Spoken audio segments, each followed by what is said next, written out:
शहर के एक छोटे से स्कूल में दो विद्यार्थी पढ़ते थे, राज और सुमित।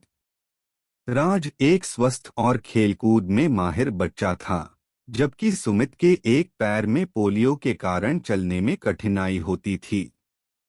सुमित को चलने के लिए एक हॉकी स्टिक का सहारा लेना पड़ता था। हालांकि उसकी शारीरिक स्थिति उसे कई बार नकारात्मकता की ओर धकेलती थी, लेकिन उसकी आत्मा में एक अदम्य आत्मविश्वास था। राज और सुमित की पहली मुलाकात पहली कक्षा में हुई थी। राज ने देखा कि सुमित कक्षा में एक कोने में अकेला बैठा था और उसके चेहरे पर उदासी का संकेत था।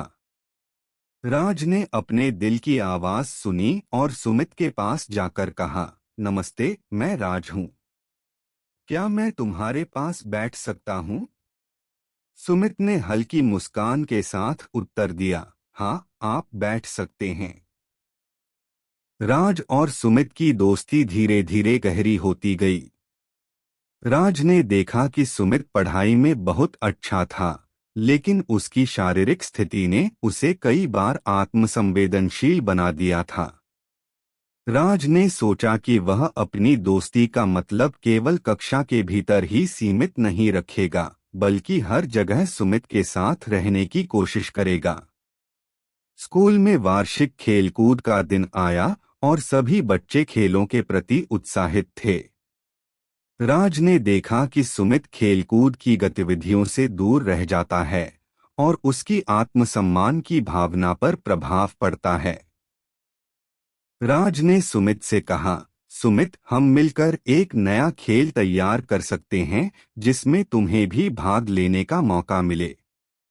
यह खेल तुम्हारी स्थिति के अनुरूप होगा। सुमित ने उत्सुकता से पूछा, वो कैसे? राज ने कहा, हम एक ऐसा खेल तैयार करेंगे जिसमें तुम्हारी स्टिक का भी उपयोग हो सके और इसमें तुम्हारी बुद्धिमत्ता की परीक्षा हो। राज और सुमित ने मिलकर एक नया खेल तैयार किया, जिसे साझा प्रयास का नाम दिया। इस खेल में टीम वर्क और त्वरित सोच की आवश्यकता थी। खेल में सुमित की स्टिक का उपयोग विभिन्न बाधाओं को पार करने के लिए किया गया। राज ने खेल के नियम बनाए और सभी आवश्यक वस्तुएं तैयार की। समय बीतते गया और अब स्कूल के वार्षिक यात्रा का दिन आ गया।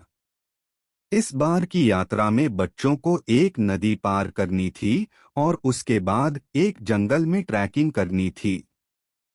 सुमित को नदी पार करने के दौरान काफी चिंता हो रही थी, क्योंकि उसकी स्टिक और उसकी स्थिति उसे असहज महसूस करा रही थी। राज ने सुमित की चिंता को समझते हुए कहा, सुमित, चिंता मत करो, मैं तुम्हारी मदद करूंगा। हम मिलकर नदी पार करेंगे। जब वे नदी के पास पहुंचे तो पानी तेज बहाव में था। सुमित ने अपनी स्टिक के सहारे पानी में कदम रखा, लेकिन उसका संतुलन बिगड़ने लगा। राज ने तुरंत उसकी ओर कदम बढ़ाए और कहा, सुमित, मेरी बाहों का सहारा लो, मैं तुम्हारी मदद करूंगा। राज ने सुमित को अपनी पीठ पर बिठा लिया और धीरे धीरे नदी पार करने लगा। सुमित ने राज का हाथ पकड़ लिया और उसे महसूस हुआ कि उसकी चिंता दूर हो गई है। सुरक्षित पार करवा दिया और उसके चेहरे पर एक संतोषजनक मुस्कान थी।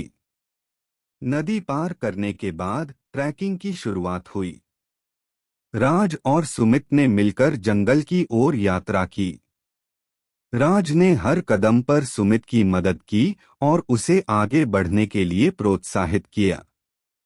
सुमित की आत्मसंवेदनशीलता को देखकर राज ने उसकी मदद करने में पूरी ईमानदारी दिखाई। सुमित ने देखा कि राज की सहायता के कारण वह भी जंगल की खूबसूरती का आनंद ले सकता है।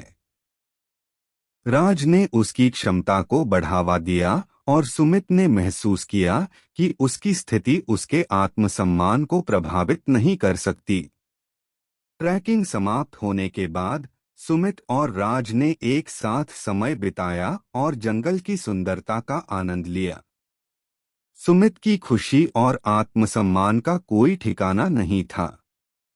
राज और सुमित की दोस्ती ने यह साबित कर दिया कि सच्ची दोस्ती की ताकत से बड़ी कोई चीज नहीं है। राज और सुमित की दोस्ती और उनके खेल ने स्कूल में एक सकारात्मक बदलाव लाया। उन्होंने विकलांगता के प्रति जागरूकता फैलाने के लिए एक सहयोगी खेल की योजना बनाई। इसके तहत वे अन्य विकलांग बच्चों के लिए खेलों की व्यवस्था करने लगे, जिससे उन्हें भी खेलकूद में भाग लेने का मौका मिला। राज और सुमित की दोस्ती और भी गहरी हो गई। उन्होंने मिलकर और भी कई परियोजनाओं पर काम किया और स्कूल में एक सकारात्मक माहौल बनाने में योगदान दिया। उनकी दोस्ती ने यह साबित कर दिया कि सच्ची मित्रता का मतलब केवल सहयोग और समर्थन नहीं है, बल्कि एक दूसरे की क्षमताओं को समझना और एक दूसरे के साथ मिलकर हर चुनौती का सामना करना है। राज और सुमित की कहानी ने सभी को यह सिखाया कि सच्ची दोस्ती केवल कठिन समय में ही नहीं, बल्कि हर स्थिति में आपके साथ होती है। उनकी दोस्ती ने उन्हें सिखाया कि सच्ची मित्रता का मतलब केवल समर्थन और सहानुभूति नहीं है, बल्कि एक दूसरे की क्षमताओं को समझना और एक दूसरे के साथ मिलकर हर चुनौती का सामना करना है। राज और सुमित की दोस्ती ने सभी को प्रेरित किया। उनकी कहानी एक मिसाल बन गई कि सच्ची दोस्ती की ताकत से बड़ी कोई चीज नहीं है। उन्होंने यह साबित किया कि जब दो सच्चे दोस्त मिलते हैं तो वे मिलकर किसी भी चुनौती का सामना कर सकते हैं और एक दूसरे के जीवन को सकारात्मक रूप से बदल सकते हैं। राज और सुमित ने एक दूसरे के जीवन को सुंदर और प्रेरणादायक बना दिया। उनकी दोस्ती ने यह साबित कर दिया कि सच्ची दोस्ती का कोई मोल नहीं होता और यह हर मुश्किल को आसान बना सकती है। उनकी कहानी एक प्रेरणा है कि जीवन में सच्ची दोस्ती की ताकत से बड़ी कोई चीज नहीं है। इस प्रकार राज और सुमित की सच्ची दोस्ती ने उन्हें हर मुश्किल से पार करने और एक सफल और खुशहाल जीवन जीने में मदद की। उनकी दोस्ती एक अनमोल धरोहर थी, जिसने यह सिद्ध किया कि सच्ची दोस्ती में कोई भी कठिनाई बड़ी नहीं होती।